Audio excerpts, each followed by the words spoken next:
The power to remove people on Crown land in the City of Sydney if it's deemed a public safety issue.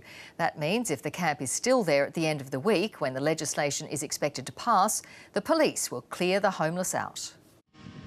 Day after day, the Premier has been calling for the tents to go.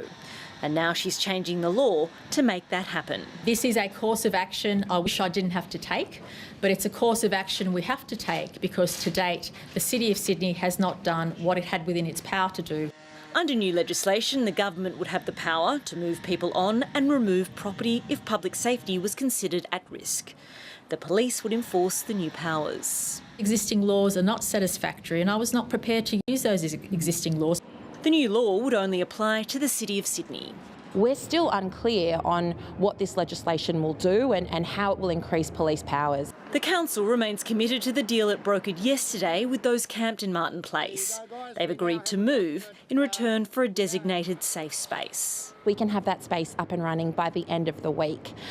We think that's the best solution. We won't be dealing with an unknown site, an unknown service provided by an unknown provider to do unknown things. Instead, the government wants the city's homeless to use the Wayside Chapel in Potts Point. We can always offer a safe and secure place. We can offer a warm shower, a warm cup of tea. While the wrangling continues, the tents in Martin Place are staying put. I'll take us out here on Friday. I reckon Friday afternoon we're back again. Maybe not here, different spot. If it doesn't work out to the way we want it, we will set up something else. The Premier hopes the legislation can be rushed through Parliament this week and there'll be a resolution by the weekend.